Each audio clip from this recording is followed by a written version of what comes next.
propomos hoje, gostávamos de ter um pouquinho mais de tempo, pronto, 20 minutos, também outras oportunidades certamente surgirão.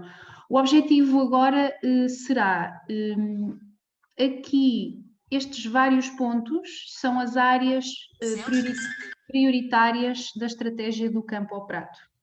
Portanto, aquilo que estamos a propor aqui hoje é que Portugal possa recomendar que esta estratégia europeia assuma a importância do poder local em ser um agente ativo na promoção de sistemas alimentares sustentáveis, como quer desenvolvendo quadros normativos institucionais intersetoriais para a promoção de sistemas alimentares sustentáveis, ou seja, os municípios desenham estratégias alimentares locais e dessa estratégia resulta um plano de ação de ações concretas para garantir a segurança alimentar do território e também uma estratégia que prevê ou que é implementada através de um órgão, um espaço multi-atores de governança, algo que fomos também referindo aqui ao longo da manhã, que podem ser grupos de trabalho temáticos, conselhos municipais de alimentação.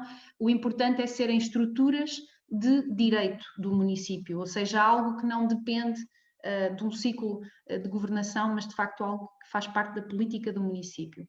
Portanto, este é o objetivo. Vamos propor que Portugal proponha à estratégia este processo de trabalho, que os municípios possam desenhar estratégias, das quais resultam planos de ação construídos dentro dos seus conselhos com vários atores, ações estas que poderiam e deveriam ser apoiadas naquilo que poderá ser o próximo quadro de financiamento.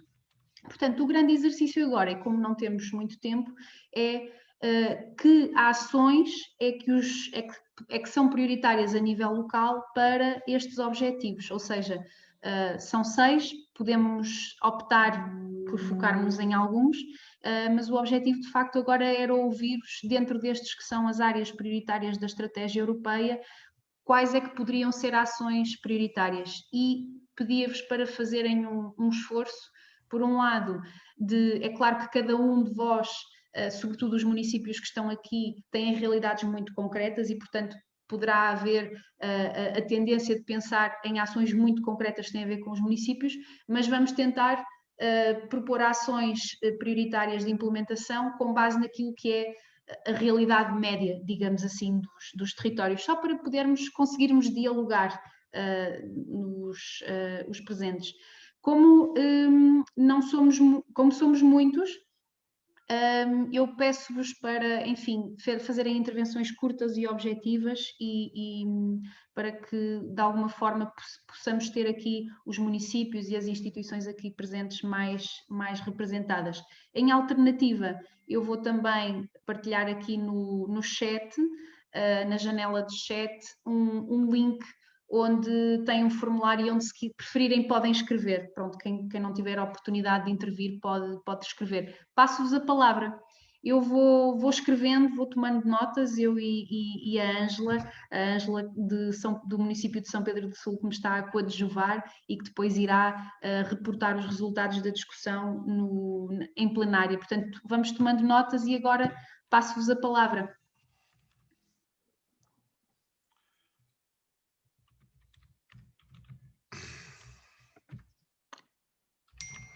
Tenho aqui um comentário, Francisco Sarmento. Gostaria de colocar um apontamento. Força. Obrigado. Bom dia, Sara, e obrigado pelo excelente seminário. Bom dia a todos e todas. É um apontamento muito curto. Eu conversava há pouco com a Isabel Carvalhais no chat sobre estas dimensões, e a mim o que me parece é que já me parece há algum tempo, é que, estando nós a falar hoje em dia de alimentação, e a alimentação envolvendo, entre outras questões, o ordenamento, a proteção social, a educação, a saúde, a produção agrícola e transformação, a comercialização, a cultura alimentar, a proteção civil, a juventude, o género, o ambiente, enfim, a questão da alimentar é extremamente ampla e de múltiplas dimensões. E hoje já sabemos, e quando eu digo já sabemos um pouco, não é apenas a FAO para a qual trabalho, mas é, digamos que um conjunto muito vasto de municípios pelo mundo afora, que para lidar com isto, que é uma realidade diferente daquela que tínhamos há 20 anos ou 30 anos atrás, e para sermos mais eficientes e eficazes nisto, nós precisamos de políticas de alimentação. E isso eu penso que é uma novidade, de certa maneira, para nós, em Portugal, porque também é novidade para nós olhar a alimentação nesta perspectiva tão ampla. E uma política alimentar local, municipal, é uma política que integra todas estas componentes da ação do poder local, com o objetivo último, precisamente, de aumentar a eficiência e a eficácia do sistema alimentar territorial local. E eu digo isto não apenas por uma questão conceptual, é porque é um instrumento prático, na realidade, e com impacto económico brutal ao nível dos territórios. E é pensando na economia territorial que isto penso que tem que ser equacionado. Nós, antes da pandemia, e no caso português, tínhamos cerca de 2 milhões de portugueses a viver com menos de 500 euros mensais. Esse número vai passar para cerca de 4 milhões. Duplicámos ou vamos duplicar a taxa do desemprego. E, portanto, nós sabemos hoje que a má alimentação dos grupos vulneráveis, por dificuldades de produtividade, pelo absentismo, por problemas vários de doenças que a alimentação induz, que todos nós conhecemos, são responsáveis por se consumir cerca de 5% da produção económica de um território. Isto em condições normais. Numa condição pós-Covid, é muito expectável que este número passe para 10% a 15%. Agora eu pergunto aos senhores autarcas se 15%, se 10% a 15% de toda a riqueza criada no município passar a esvair-se através deste funil, o que é que restará hoje, com as margens médias de ganho e de valor acrescentado em quase todos os setores económicos, o que é que restará de riqueza criada a nível do município? É que eu penso que nós não temos muita consciência destes números. Portanto, a questão das políticas alimentares, hoje, mais do que nunca, sobretudo num contexto pós-Covid, é um imperativo de viabilidade económica dos territórios. E estes números existem e podem ser apresentados. Daí que eu entendo que mais do que ações específicas setoriais isoladas, era muito importante que Bruxelas, no contexto da política que vai estar agora sob consulta este ano, por um lado, de facto desse relevância e poder ao poder local, que relegitimasse o poder local enquanto garante de facto da questão do desenvolvimento alimentar dos seus territórios, e que estas políticas alimentares não só fossem apoiadas, a sua execução, a sua implementação, como as ações que delas emergirem tivessem o fator de discriminação positiva no contexto da estratégia do Prado ao Prato. Não haverá certamente melhor selo de qualidade para os projetos e as iniciativas que sejam apresentados ao programa do que emergirem de uma política alimentar local. Desculpem, era só este comentário que eu queria fazer. Obrigada, Francisco. Eu tenho aqui inscritos o Carlos, depois o Rui e mais uma terceira pessoa. Carlos, penso que será o Carlos. Carlos do município de Vinhais, força. Exato, bom dia a todos. Para não tomar muito tempo, vamos se calhar diretos ao assunto e dar um bocado da nossa visão relativamente a alguns pontos que são importantes. Algumas coisas já se foram falando ao longo da manhã, mas há aqui 4 ou 5 aspectos que nos parecem objetivos e que podem contribuir para a estratégia do Prado ao Prato e, acima de tudo, contribuir para a estratégia de manter os produtos de qualidade e manter os territórios rurais, como falou o Presidente da Câmara de Idanha e bem, na sua intervenção, ativos e vivos e como garante da qualidade de uma estratégia alimentar não só nacional, mas mundial. Aqui, dos 3 pontos que foram colocados para a discussão agora neste grupo, há aqui 3 que nos parecem fundamentais, que é assegurar a parte da produção, a questão de garantir também uma transformação local sustentável e depois o combate também à fraude. Há aqui estes 3 aspectos que seria o ponto A, o ponto C e o ponto F daquilo que a Sara nos apresentou. E vamos a questões concretas. Já se falou aqui na questão da discriminação positiva dos territórios e dos municípios. Era importante não só uma discriminação positiva por parte de Bruxelas, é muito importante que a nível local a transposição que se fazem das diretivas comunitárias seja feita não à revelia dos territórios do interior, mas numa perspectiva de apoio e de simplificação de processos de licenciamento e de estratégias de promoção daquilo que fazemos bem. Temos a sensação que a legislação comunitária é igual para todos, mas depois a transposição nacional é muito diferente e basta às vezes olharmos para os nossos vizinhos espanhóis para perceber que aquilo que nós conseguimos fazer ou aquilo que se consegue fazer com os produtos tradicionais na vizinha Espanha, nós em Portugal não conseguimos fazer. Estou a falar concretamente do quê? No licenciamento de pequenas unidades de transformação de produtos locais. Era necessário ou dar autonomia aos municípios para garantir essas unidades, esse licenciamento das unidades de transformação, ou então simplificar a legislação, ou então também poder recuar naquilo que fizemos no passado bem. Lembro-me perfeitamente do licenciamento daquilo que eram chamadas as cozinhas tradicionais, e esse licenciamento hoje não existe. Existem licenciamentos industriais, que embora sejam de várias tipologias, a tipologia mais simples continua a ser uma tipologia muito complicada para pequenas unidades em meio rural. E isto era um dos desafios. Depois há a questão da discriminação positiva. A discriminação positiva não basta dizer que temos que a fazer e que apoiamos produtos locais, etc. Existe hoje uma série de mecanismos de certificação a nível europeu que permitem garantir o combate à fraude e à qualidade. Estou a falar dos produtos IGP, dos produtos DOP e dos produtos com certificação de modo de produção biológica. Ou seja, e aqui não é uma situação do caso do Conselho de Vinhais, no caso do fumeiro ou da castanha, é uma situação transversal a todo o país. Era importante que houvesse uma opção política, e é pena que o Sr. Secretário de Estado não esteja já aqui connosco, para perceber, e a discriminação positiva passa pela redução do IVA destes produtos.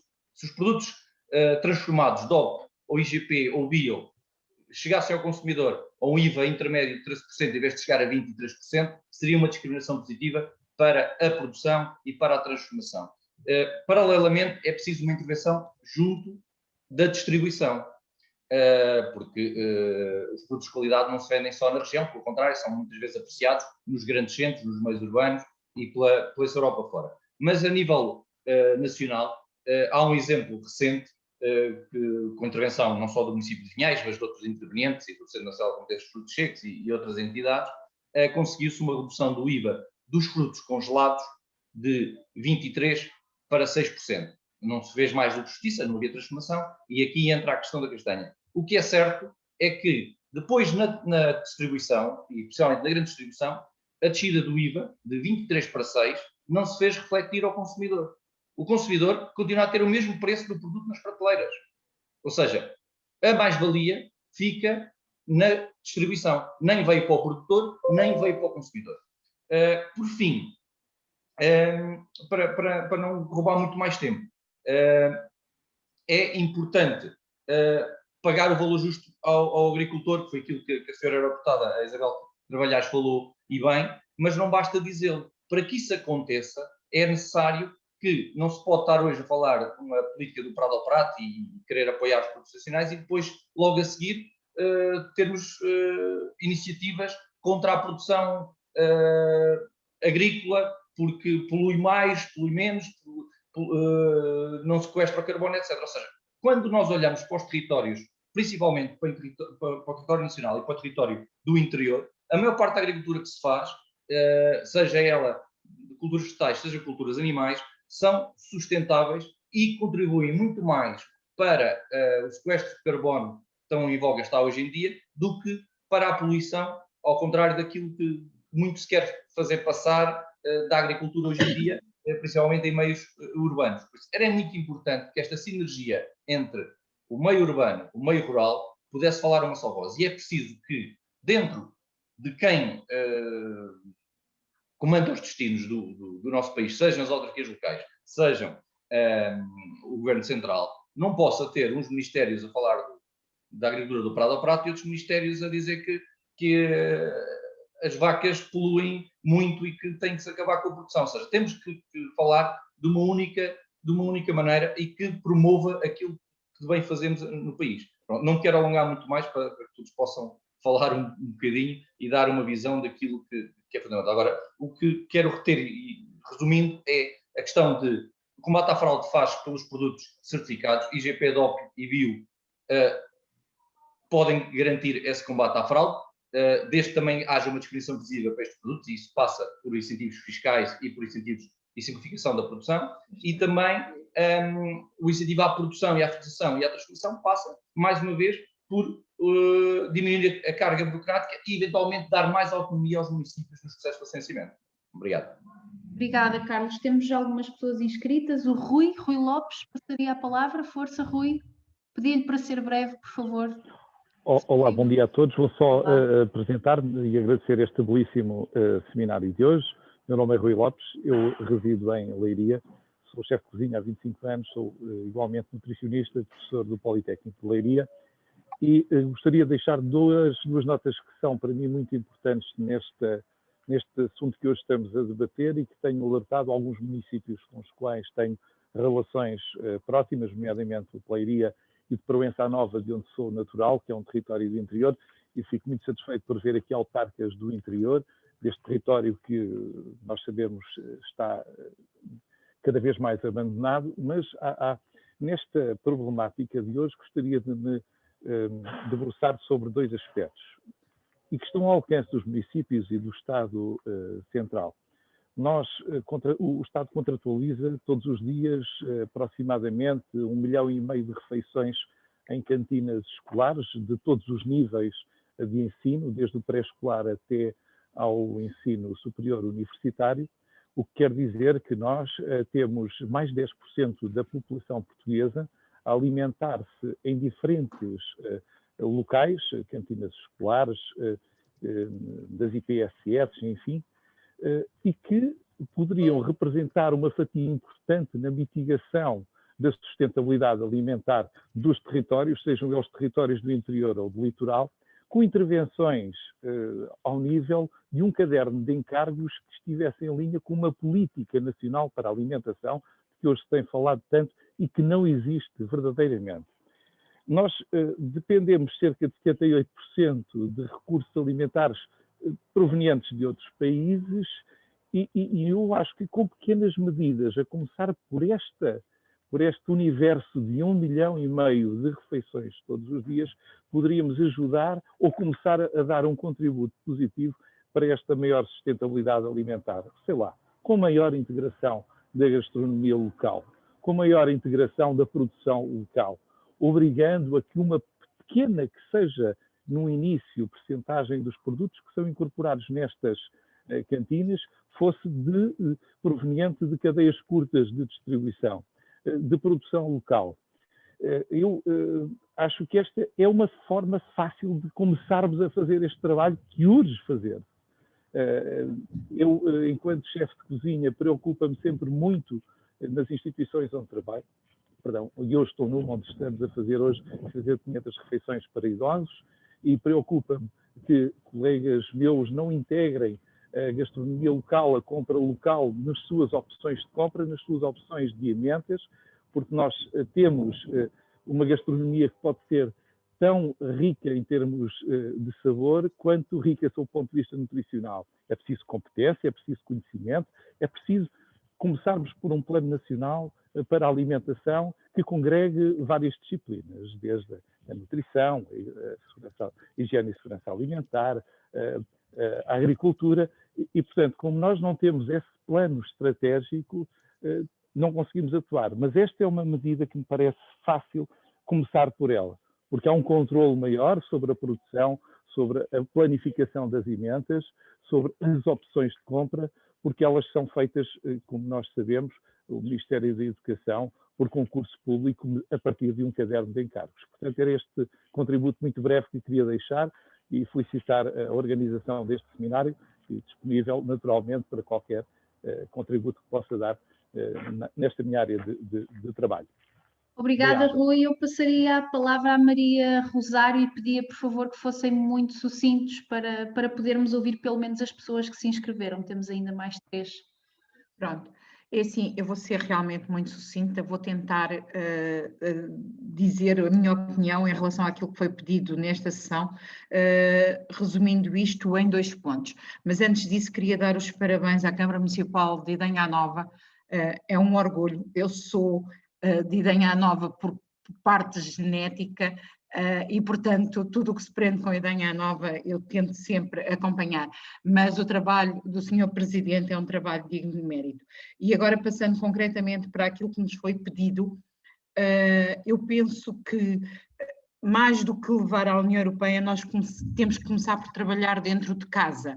E trabalhar dentro de casa, na minha opinião, em especial nos municípios do interior. Eu vivo em Lisboa e trabalho para a Câmara Municipal de Lisboa, mas nos municípios do interior é onde nós podemos, pelo terreno disponível e por tudo isso, difundir agricultura que nos possa dar alimentação mais saudável, especialmente nas grandes cidades. Tal como o Sr. Presidente disse, Portugal está a adornar para o mar e, portanto, e eu sinto isso todos os dias quando vou ao supermercado, é mais fácil comprar morangos espanhóis que são mais baratos do que comprar morangos nacionais. Isto que estamos agora na época do morango. E eu acho que tudo isto terá que passar pela união dos municípios para combater esta globalidade, digamos assim, ou esta globalização da produção que não é nacional em detrimento da produção nacional, seja a nível dos produtos alimentares, seja a nível dos transformados, e isso leva-me a também fazer aqui um pequeno parêntese para vinhais, que o Rui Lopes falou das dificuldades do licenciamento dos pequenos produtores, mas deixe-me que lhe diga, e fazer um pequeno comentário, é que realmente o CIR, o Sistema de Indústria Responsável, que está para o licenciamento dos pequenos da indústria, tem uma classe que é do município. Portanto, se ela é assim tão complicada, também compete aos municípios descomplicar a situação, porque esse licenciamento é totalmente a responsabilidade do município. Para ainda acerca da fraude e do combate à fraude alimentar, especialmente nos produtos IGP, DOP, eu acompanho há muito, porque sou engenheira alimentar também de profissão, a professora Ana Soeiro, que faz um trabalho excelente na parte do qualifica. Volto a dizer, os municípios têm que não trabalhar, eu sei que parece que Portugal não é assim tão grande, mas acaba por ser, os municípios têm de trabalhar todos no seu conjunto para conseguir fazer um bloco que faça que quem está na parte junto ao mar consiga receber o que vem do interior. E a professora Ana Soeiro, nesse aspecto, tem feito um trabalho excelente com a defesa do produto nacional. Por último, e uma ideia que me surgiu agora, até por todas as políticas da União Europeia no desenvolvimento do turismo, de um passaporte para se poder viajar entre os países. Por que não? Eu acho que um dos problemas que nós temos muitas vezes com a distribuição e que se queixam especialmente, e daí eu estar tão ligada à Idanha Nova e ao Distrito de Castelo Branco, que se queixam muito de que é caro, as portagens da A23 são muito caras, por que não criar um passaporte para os pequenos produtores, passaporte esse que lhes permitisse, por exemplo, não pagar portagens para colocar os produtos em Lisboa e nas outras grandes cidades do litoral. Pronto, é tudo de forma a tentar ser muito resumida e muito breve. Obrigada pela disponibilidade e obrigada pelo seminário. Obrigada, Maria Rosário. Passava então ao Armindo Jacinto. Força, Armindo. Ok, também de uma forma muito rápida, uma vez que já falei, mas até respondendo aqui ao Rui Lopes, dizer-lhe que com a DGADRE estamos a fazer um trabalho a nível nacional para introduzir alimentos mais saudáveis nas cantinas públicas, enfim, municipais, as diferentes gestões de cantinas. Temos aqui um conjunto de pilotos. Nós, a Idanha, assumimos a centralização na educação.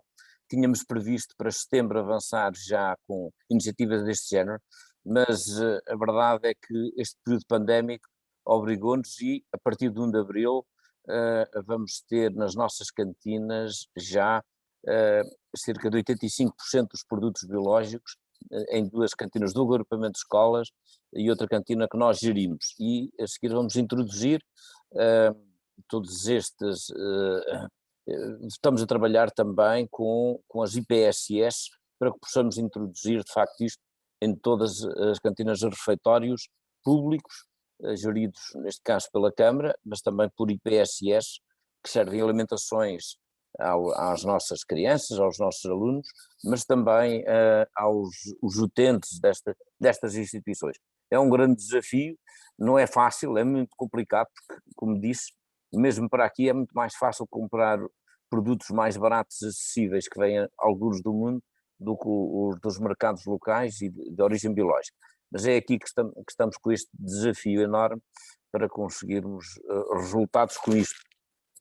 Agora, há um conjunto de desafios importantes para estes territórios, que já foram falados aqui alguns, mas desde as pequenas economias locais que se foram perdendo ao longo do tempo, os veterinários municipais, que tinham aqui um papel importante para fazia-se um conjunto de atividades e de negócios que, pela sua dimensão, os veterinários municipais geriam a higiene e segurança alimentar. Tudo isso se perdeu para grandes escalas que ficam algures nas grandes áreas urbanas, portanto perdendo completamente estes mercados locais, os circuitos curtos de comercialização, não é que tenham deixado de ser valorizados, desapareceram, e tudo por um conjunto obviamente, de legislações que foram concentrando.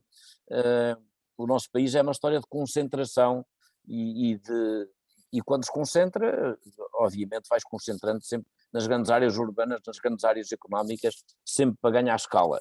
A escala é sempre um mote para estas estratégias que ao longo dos anos têm se consolidando, e os territórios vaziam-se de pessoas, de economias, e isto é que era preciso gerar. Os licenciamentos locais, já aqui foram falados, o licenciamento dos mercados locais e o apoio aos pequenos produtores e agricultores pela sua presença nos territórios. Hoje, por exemplo, nós assistimos aqui, a minha esposa é uma produtora de produtos locais biológicos, de leite de cabra exclusivamente. Nós temos assistido ao término dos rebanhos de cabras, porque é mais difícil aos produtores manterem um conjunto de rebanhos autóctonos do que não manter, só pelo facto, eu em tempos fui um aluno da Escola Superior Agrária, já aqui há 20 anos sugeri que se financiasse os agentes económicos que quisessem instalados em territórios como este, que quisessem fazer as conversões para uma agricultura biológica, e estes é que devem ser financiados, porque o seu papel no território é absolutamente fundamental. Estamos a falar de sistemas que continuam a ser muito burocratizados e as pessoas têm vindo a desistir. Nós, na Câmara de Idanha e nas câmaras da região, temos tentado incentivar os agricultores e os produtores para que eles não desistam, os pequenos agricultores, mas não tem sido um rol de desistências permanentes por dificuldades imensas que continuam a ser demasiado burocratizadas. Pedir, por favor, que terminasse. Vou terminar. Passar. Temos 3 minutinhos. Ok, só para terminar, dizer que mesmo no regime de fiscalização é fundamental, como acontece noutros países da Europa, por exemplo, o regime de IVA deve estar a 0% para produtores desse território, pequenos produtores, até um determinado montante, e a partir daí, obviamente, porque hoje assistimos a mercados paralelos, quando devemos trazer a todos para o sistema, com medidas de fiscalização muito mais benéficas para manter as atividades económicas nestes territórios. Obrigado. Obrigada. Isabel, do GPP, por favor. Força. Obrigada, Sara. Espero que me estejam a ouvir bem. Antes de mais, e não obstante a minha intervenção que farei no termo deste vosso seminário, não posso deixar de vos felicitar, atuar pela organização deste seminário, que está a ser extraordinariamente interessante. Os meus parabéns também ao Sr. Presidente da Câmara de Idanha, pelo exemplo de dinâmica e de inovação que conseguiu trazer para o seu município. Para mim, enquanto funcionária do Ministério da Agricultura, foi um prazer ficar a conhecer em mais detalhe o vosso projeto, com muita sinceridade os meus parabéns. Regressando ao tema do debate deste grupo 1, e a propósito da tela que a Sara apresentou no arranque deste nosso mini debate, eu só me permitia relembrar a importância de, quando prepararem as vossas linhas de ação, utilizarem e não perderem de vista as metas já fixadas no Farm to Fork ou do Prado ao Prato. As metas, são 4 metas atualmente previstas na estratégia, e que era importante que as vossas linhas de ação também acompanhassem a boa eficácia para alcançar as ditas metas, todas elas até 2030.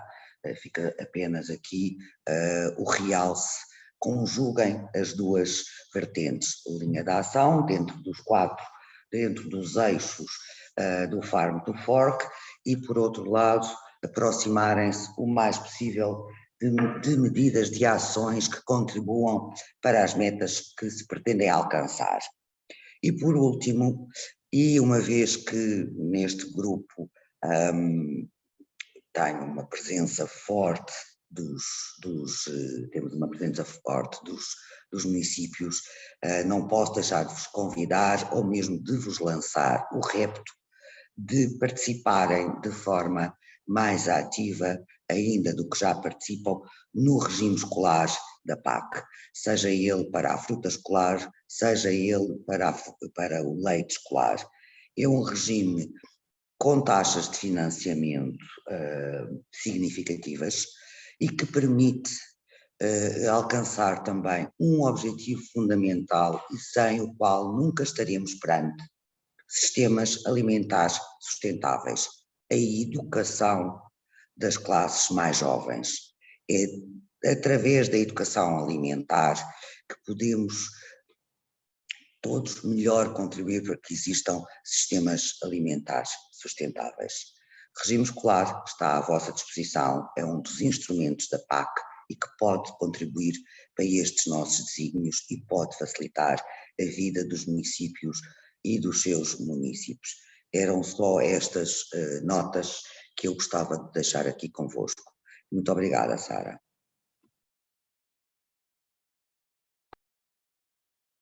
Obrigada, Isabel, pelas pistas que nos traz, e passava a palavra à Paula, rapidamente. Olá, bom dia. Bom dia, Sara, e bom dia a todos. Parabéns. Portanto, eu sou o último e muito já foi dito, o que acaba por ser agora aqui mais vantajoso para tentar pegar um bocadinho em cada um e fazer aqui algumas notas. Portanto, Sr. Presidente Armindo Jacinto, é um prazer revê-lo e rever novamente a estratégia de Idenha Nova. Conhecemos o seu município, tivemos já essa oportunidade, e quando o chefe Rui Lopes falava aqui na questão das refeições escolares, eu queria deixar aqui uma nota. Portanto, comparando-nos com o município de Idenha Nova, e eu estou a falar do município de Torres Vedras, que não me identifiquei, comparando-nos com o município de Idenha Nova, a nossa realidade territorial é totalmente oposta. Portanto, enquanto que Idenha está subpopulacionada, nós temos uma população de cerca de 80 mil pessoas ao nível do nosso concelho, que tem cerca de 400 km². E isto para dizer que aqui alguém escrevia que é mais fácil nos pequenos territórios se conseguir este trabalho direto, quando o Sr. Presidente referia à questão da ligação que tem com as IPSS, e eu posso também aqui afirmar que nós desenvolvemos um trabalho de parceria com as IPSS e com as juntas de freguesia desde 2007. Nós não temos sistema de restauração coletiva ao nível das refeições escolares, do pré-escolar e do primeiro ciclo, e temos apenas parcialmente, porque assumimos a descentralização de competências este ano para todas as valências de ensino, temos apenas 4 de 6 escolas de segundo, terceiro ciclo e secundário, apenas 4 em sistema de restauração coletiva, numa situação transitória até que possamos assimilar e, portanto, absorver todas estas escolas também no nosso programa de sustentabilidade na alimentação escolar, que promove, portanto, a gestão direta através de 2 cozinhas municipais e de uma rede de IPSS, promovendo a economia local e social. Queria só fazer aqui esta nota, que isto é possível. Ainda que nós não tenhamos, portanto, à data, a possibilidade de termos todas estas restantes escolas integradas, é possível também, em termos da contratação pública, portanto, definir critérios às empresas de restauração coletiva que sejam sustentáveis, que aproximem, portanto, os sistemas curtos da cadeia alimentar, que, portanto, promovam esta parte toda que temos vindo aqui a falar e que é uma das temáticas no momento e, a meu ver, irreversível. Portanto, tudo o que se fala de sustentabilidade, alterações climáticas, agricultura biológica, todas estas temáticas que temos vindo aqui a falar ao longo do último, eu não direi do último ano, mas pronto, vamos falar aqui na situação pandémica que gerou muitos webinars e, portanto, toda esta coligação virtual. Isto é um caminho que não tem forma, a meu ver, portanto, de ser reversível. E para isto fiquei, ainda que eu não tivesse conseguido ouvir totalmente o Sr. Secretário de Estado por telefonemas de trabalho que se interviram no momento, eu fiquei, portanto, claramente portanto, agradada a ouvir qual é a estratégia que está enquadrada, portanto, até 2030, ainda que já tivesse esse conhecimento. Portanto, queria apenas só aqui reforçar a importância de a criação destes sistemas integrados, portanto, que haja um planeamento de políticas alimentares territoriais que se torne uma realidade e que haja realmente a existência de apoios diretos para estas políticas no âmbito do próximo quadro comunitário. É possível nós fazermos, portanto, ações locais, pensando no global, mas também é importante que as políticas globais, e que vêm da própria Comissão Europeia, sejam também mais estratégicas, mais consolidadas e mais realistas, porque a vontade que o município de Torres Vedras tem a fazer este trabalho depende de um grande investimento, não só de recursos humanos. Fomos abaixo. Sara? Continuávamos a ouvi-la. Sim, estamos a ouvi-la. Fomos abaixo? Não, estamos a ouvi-la. Então, pronto, portanto, só para concluir, portanto, depende aqui realmente de um investimento, portanto, em termos do orçamento municipal superior, face se nós, portanto, não tivéssemos este sistema direto de gestão das refeições escolares. Portanto, esta necessidade de criar e de efetivar esta política, estes sistemas integrados, estas políticas territoriais alimentares, é obrigatório para que nós possamos generalizar isto ao nível nacional e não sejam só aqui alguns municípios que, de facto, estejam já em terreno a implementar isto durante alguns anos, como é o nosso caso, e haverão outros municípios, tenho conhecimento de vários que também o fazem, não estamos os únicos, mas pronto, estou só aqui a dar este repto porque de facto é importante só consolidar esta situação. Obrigada pela vossa atenção, não sei quem é que me está a ouvir, mas obrigada. Acho que estamos todos. Creio que estamos todos. Ok, agora já vos vejo a todos, sim, não estava a ver. Sara, nós estamos a ouvir. Sara, estás sem som. Desculpem. Estava só a dizer que partilhei tela sem avisar, desculpa Paula, mas continuávamos aqui. Penso que hoje também aqui de formas diferentes, mas um repto também para um trabalho em bloco, como disse a Isabel, não é? Digamos assim, também por parte dos municípios, porque de facto aos vários níveis tem que haver uma intervenção para que esta articulação seja coerente. Não sei se mais alguém quer fazer algum comentário, um breve comentário. Queria só acrescentar uma coisa que me esqueci, aqui dirigindo à colega Isabel Palma, que, portanto, o regime escolar efetivamente é importante, é bastante burocrático.